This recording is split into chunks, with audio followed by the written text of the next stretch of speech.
Olá, pessoal, tudo bem com vocês? Lígia Farias conversando na rede. Vocês sabem que eu gosto de conversar e eu venho aqui sempre conversar com vocês. Estava lendo este livrinho aqui, tá vendo? Um livrinho meio grossinho, mas eu sou uma pessoa que gosta de ler, né? Uma veinha que gosta de ler, uma veinha que lê. E esse carinha aqui, né?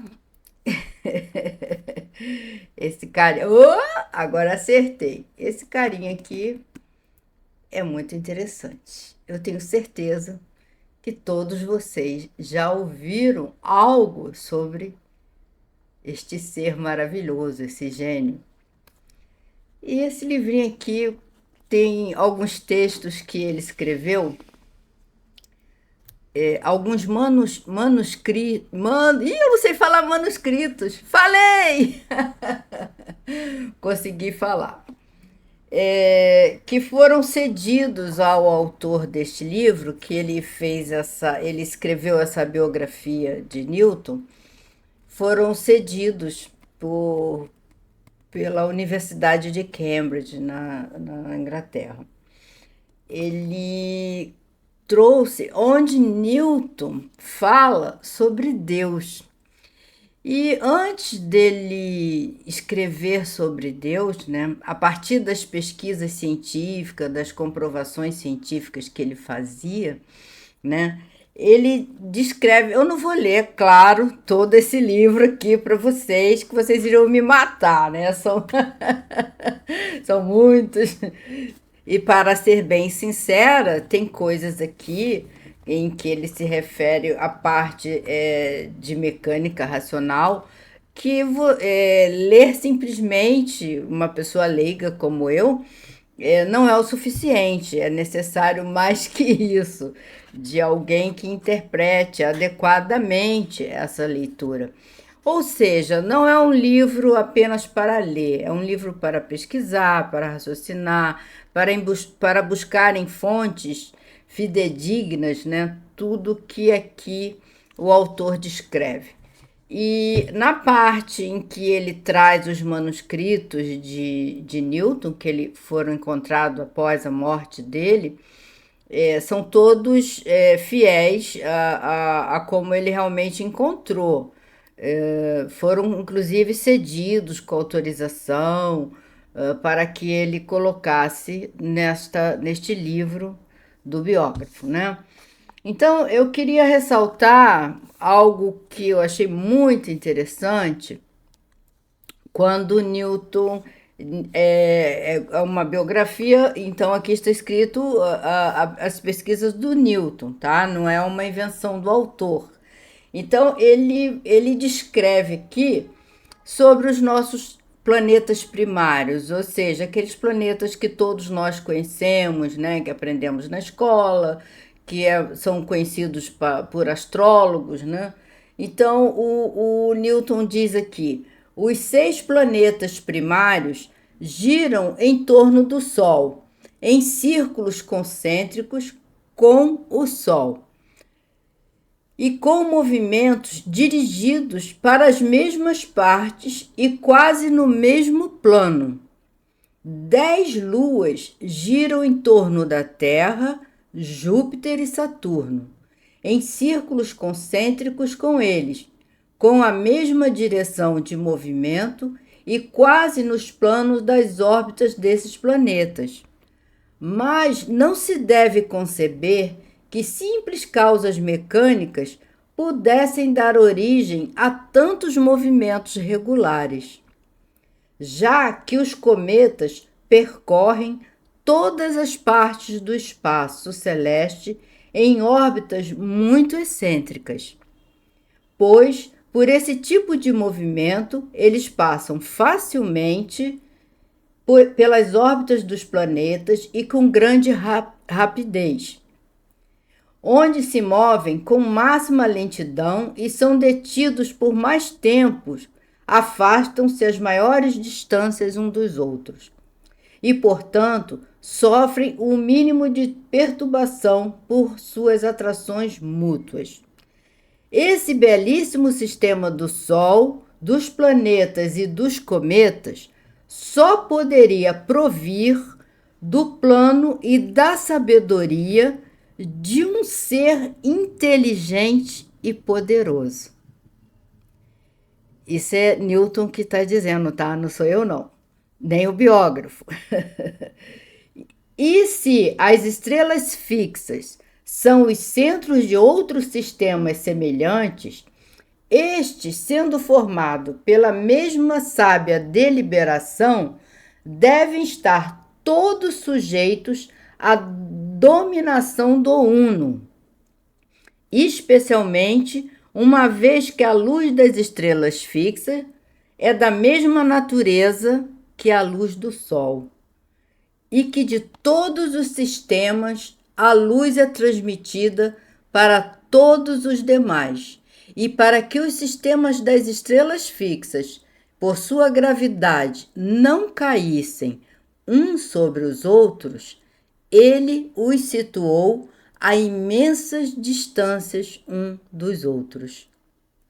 Esse ser rege todas as coisas, não como a alma do universo, mas como o Senhor de todas as coisas, e em virtude de seu domínio, costuma ser chamado de Senhor Deus Todo-Poderoso, ou Senhor do Universo, pois Deus é uma palavra relativa e está referida aos servos.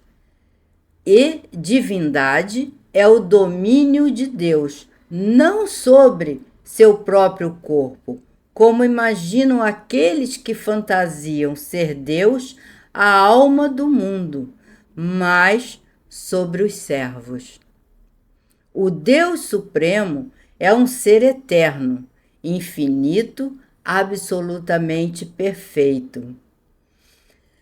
Ai, eu quase me perco.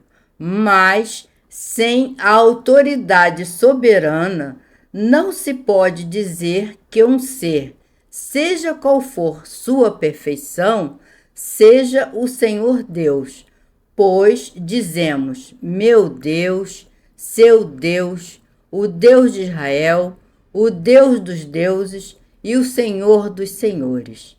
Mas não dizemos, meu eterno, seu eterno, o eterno de Israel, o eterno dos deuses. Não dizemos, meu infinito ou meu perfeito. Esses são títulos que não se referem aos servos. A palavra Deus geralmente significa Senhor, mas nem todo Senhor é Deus. É a autoridade soberana de um ser espiritual que constitui um Deus. Uma autoridade verdadeira, suprema ou imaginária compõe um Deus verdadeiro, supremo ou imaginário, e por sua verdadeira autoridade soberana, deduz-se que o verdadeiro Deus é um ser vivo, inteligente e poderoso. Ele é eterno e infinito, onipotente e onisciente, ou seja, sua duração vai da eternidade à eternidade, sua presença da infinitude à infinitude. Ele governa todas as coisas e conhece todas as coisas que existem ou podem ser feitas.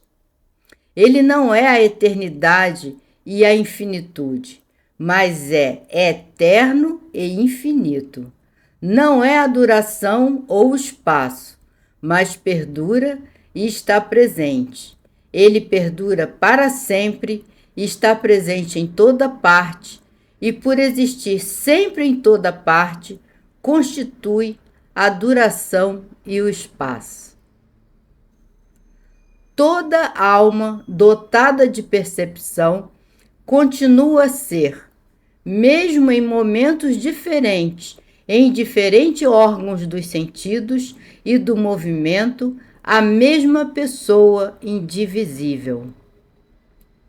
Existem determinadas partes sucessivas na duração e partes coexistentes no espaço, mas nenhuma nem a outra na pessoa de um homem, ou em seu princípio pensante. E muito menos podem elas ser encontradas na substância presente de Deus. Deixa eu ver se eu me perdi aqui, só um minuto. E muito menos podem elas ser encontradas na substância pensante de Deus. Peço desculpa que eu li presente, mas não é presente, é pensante de Deus. Todo homem, na medida em que é uma coisa dotada de percepção, é um e o mesmo homem durante sua vida inteira, em todo e qualquer de seus órgãos dos sentidos. Deus é o mesmo Deus, sempre e em toda parte. Ele é não apenas virtualmente, mas substancialmente onipresente, pois a virtude não pode subsistir sem a substância. Nele estão contidas e se movem todas as coisas, mas nada afeta o outro. Deus nada experimenta pelo movimento dos corpos. Os corpos não deparam com nenhuma resistência pela onipresença de Deus. Todos admitem que o Deus Supremo existe necessariamente e pela mesma necessidade. Ele existe sempre e em toda parte, donde ele é também todo semelhante, todo olhos, todo ouvidos, todo cérebro, todo braços, toda capacidade de perceber, de compreender e de agir, mas de uma maneira que nada tem de humana, de uma maneira que nada tem de corpórea, de uma maneira que nos é profundamente incognoscível. Assim como o cego não tem ideia das cores, também nós não temos ideia da maneira como Deus onisciente percebe e compreende todas as coisas. Ele é profundamente desprovido de qualquer corpo e imagem corporal. Portanto, não pode ser visto, nem ouvido, nem tocado, nem deve ser adorado mediante a representação de qualquer coisa corpórea. Temos ideia sobre seus atributos, mas qual é a verdadeira substância de alguma coisa, não sabemos. Nos corpos, vemos apenas suas formas e cores, ouvimos somente os sons, tocamos apenas em suas superfícies externas, cheiramos apenas os odores e saboreamos os sabores, mas suas substâncias internas não podem ser conhecidas por nossos sentidos, nem por qualquer ato de reflexão de nossa mente.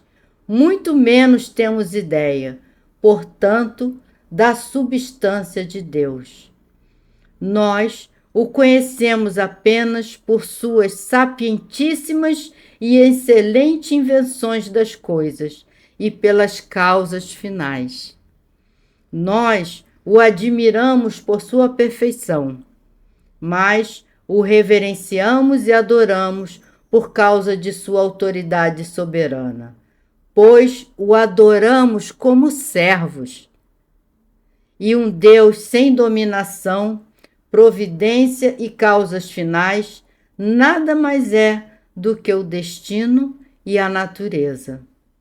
A necessidade metafísica cega, que de certo é a mesma sempre e por toda parte, não poderia produzir nenhuma variedade das coisas. toda a diversidade das coisas naturais que encontramos, adaptadas às diferentes épocas e lugares, não poderia provir de nada senão as ideias e a vontade de um ser necessariamente existente. Mas, à guisa de alegoria, diz-se que Deus vê, fala, ri, ama, odeia, deseja, dá, recebe, regozija-se, zanga-se, luta, concebe, trabalha e constrói. Pois todas as ideias de Deus são extraídas dos modos da humanidade, por uma certa semelhança, a qual, embora não seja perfeita, tem certa similitude.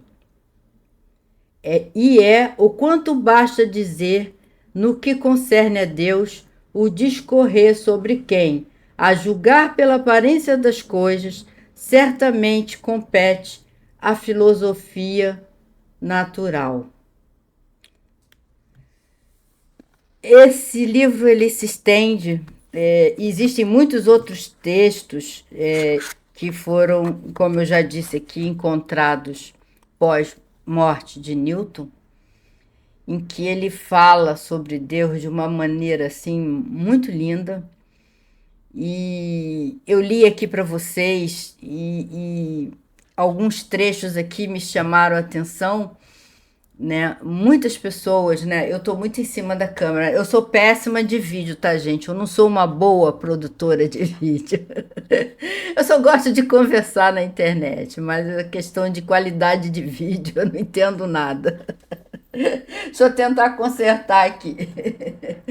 Não se, eu acho que eu não sei se eu melhorei ou se eu piorei, mas continuo tentando, tá bom? Deixa eu ver aqui, eu acho que a câmera tá ruim. Deixa eu ver pra cá, deixa eu mexer aqui. Oh, não sei se melhorou ou piorou. Voltamos ao Newton, que é melhor, né?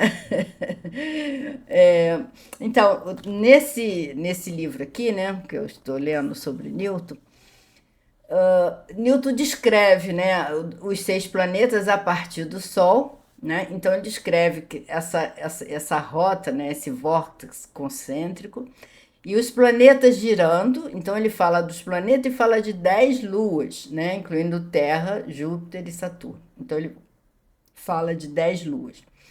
E uma coisa interessante que ele diz aqui no livro é que esses planetas obedecem a essa rota, né, esse giro, essa concentricidade em volta do Sol. Mas os cometas não. Os cometas, eles têm um caminho, ele se refere a uma rota excêntrica, ou seja, eles vagueiam entre os planetas sem uma ordem, de forma caótica. Mas esse movimento dos planetas em alta velocidade em torno do Sol e o distanciamento entre os planetas, os cometas vêm em alta velocidade. Quando eles entram, vão se aproximando dos planetas, ocorre o contrário, eles perdem velocidade à medida em que eles se aproximam dos planetas, eles perdem velocidade, e esse giro dos planetas formam uma força que repele os cometas. Em geral, é um sistema de defesa criado para que esses cometas não atinjam os planetas, né? E ele diz que existem muitas outras estrelas fixas, assim como o Sol, que possui outros planetas em suas órbitas, e que todas as estrelas são feitas da mesma matéria, né? Possuem a mesma substância do Sol. Interessante, né? E essa distância, né, que falamos assim, um planeta está ano-luz do outro, não sei quantos anos-luz de Marte, de Júpiter, é exatamente um sistema de segurança, para que não haja uma colisão entre eles, né? E aqui vemos também que Newton já descrevia, gente, isso aqui ele escreveu em 1672. Olha quanto tempo, né? Genial, né? Genial, o cara era genial mesmo. Então, ele descreve esse sistema dos planetas girando em torno do Sol, essa mecânica, né, que esse movimento, ele afirma que é um movimento de defesa e de manter essa distância, que todos giram a partir do Sol, fazem uma espécie de vórtex, com exceção dos cometas que têm uma rota aleatória. Eles se movimentam de forma caótica pelo espaço e alguns podem até chegar a coincidir com um planeta, mas que, de uma forma geral, os planetas os repelem em sua própria órbita a partir de um sistema de segurança da própria gravidade que eles emitem, que os planetas emitem repelindo os cometas. E o que é interessante é que Newton afirma que esse mecanismo é tão perfeito, é tão grandioso, que nenhum ser comum poderia ter criado ele. Que isso só se explica através de um ser supremo, todo-poderoso, onipotente, onipresente, de uma maneira incognoscível, ou seja, que nós humanos não somos capazes de conhecer ou compreender, né? E ele fala, ele continua se expressando que nós humanos damos a Deus um nome de Senhor, Senhor disso, Senhor daquilo, quando na verdade deveríamos chamá-lo de Eterno, Senhor Eterno, né? E que damos a Deus emoções e sentimentos. Newton cita aqui sentimentos humanos que damos a Deus, né? A gente diz que Deus fala, ri, ama, odeia, deseja, dá, recebe, regozija-se, zanga-se, luta, concebe, trabalha e constrói. Newton se refere que somos nós humanos que demos essas características a Deus. Mas que Newton, ele preconiza um Deus muito maior do que isso tudo, acima disso tudo, um Deus todo-poderoso. Inclusive, ele usa uma palavra em grego, que eu não sei falar, óbvio, né?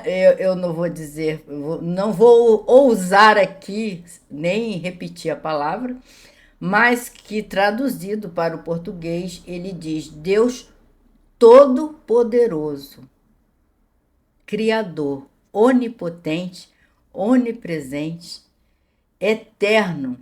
Ele não diz que Deus é a infinidade e a eternidade, ele é mais. Então, é assim, ele criou algo eterno, mas ele é mais do que isso que ele criou. A definição de Deus para Newton me impressiona profundamente, porque Newton foi um cientista, um gênio, alguém genial, não uma pessoa comum como nós, que estuda, faz uma universidade, bota um diploma debaixo do braço e vai arrumar um emprego. Não. A gente está falando de Newton, gente. E ele descreve, tem coisas aqui belíssimas, que eu ficaria horas lendo aqui para vocês. Ele falando sobre Deus, mas falando de uma forma, de um Deus de uma grandiosidade, que nem na Bíblia a gente consegue, que é um livro religioso, é um livro sagrado. Existem outros livros sagrados, óbvio, né? Citei a Bíblia porque nós temos mais fácil, existem o Corão, existem muitos outros livros sagrados, né? Zoar, né? Cada segmento com seu livro sagrado, todos são lindos, maravilhosos, merecem todo respeito de todos nós, não é verdade? É assim que eu penso, e se você discorda, tudo bem, mas esse é a minha postura. Todos merecem respeito.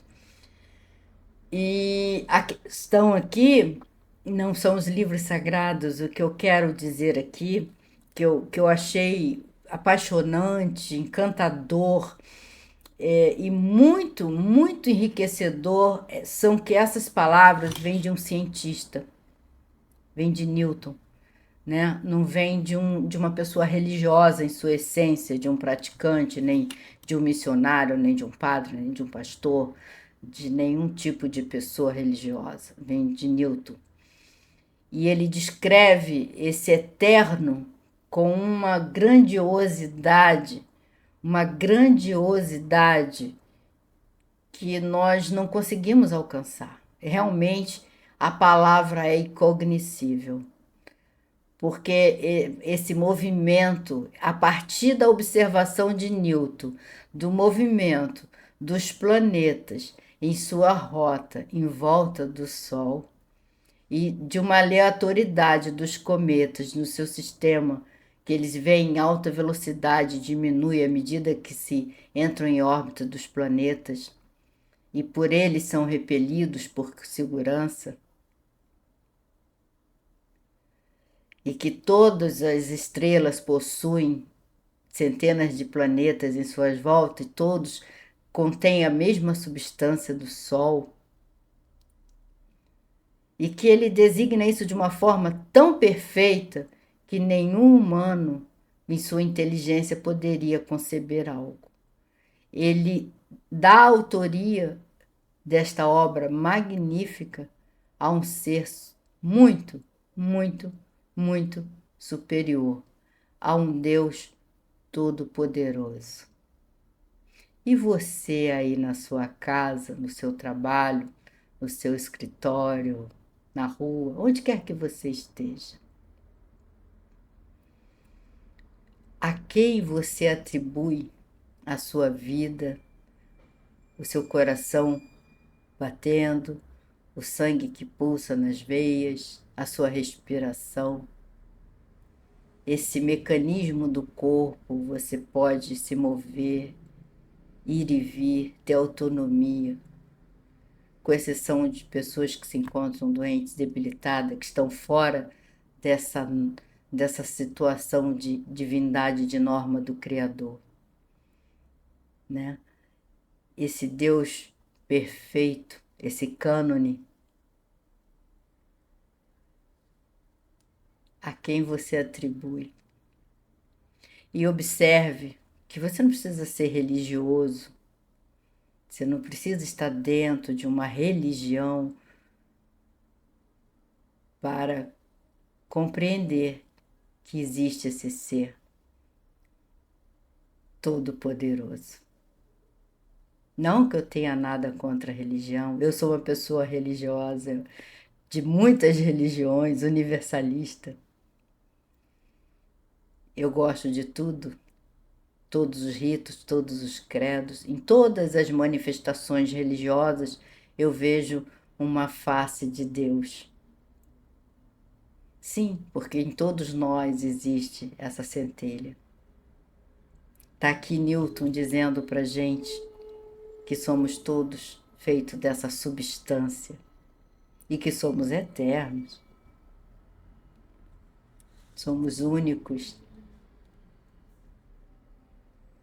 É Newton que está dizendo. E você? E você?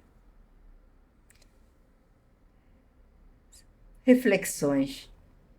Vamos, sabe, momentos, muitas coisas acontecendo no mundo, muita loucura, né? Muitas distorções dessa divindade, de toda essa beleza, de tudo isso. E as pessoas ficam perdidas, confusas.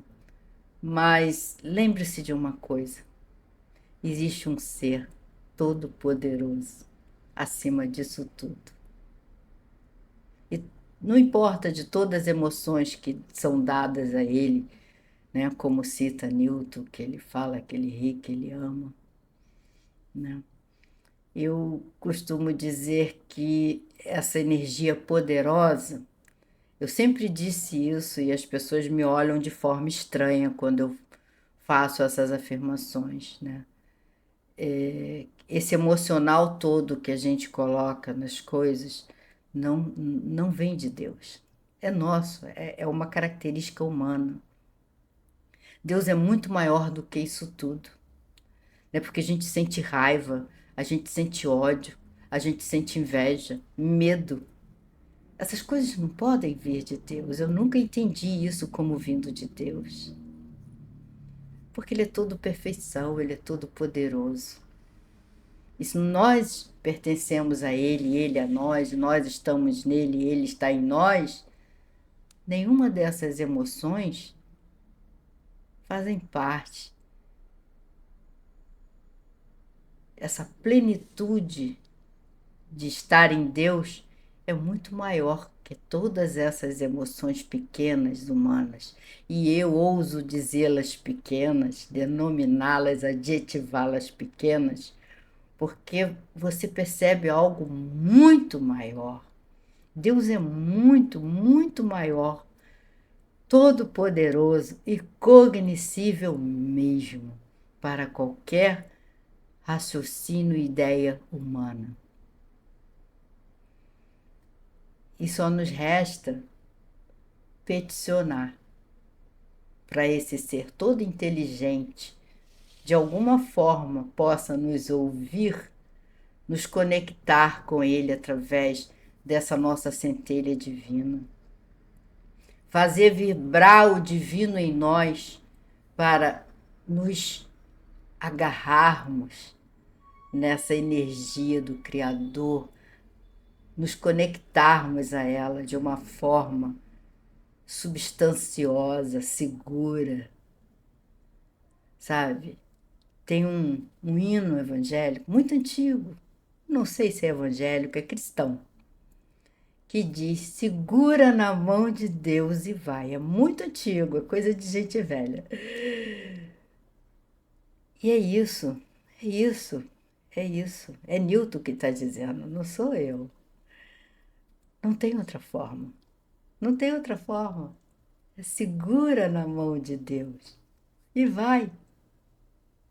Deixa essas emoções pequenas que pertencem somente à humanidade, frágil, errante, pecadora, diante de tantas emoções confusas. Mas quando você sai disso e sobe para esse ser superior, essa divindade, esse Deus todo-poderoso, quando você literalmente segura na mão de Deus e vai, aí você é poderoso também. Você é tudo, tudo, tudo, tudo. E sempre, sempre, sempre, sempre será vitorioso em todos os sentidos da sua vida. Tchau, pessoal. Gratidão. Tchau.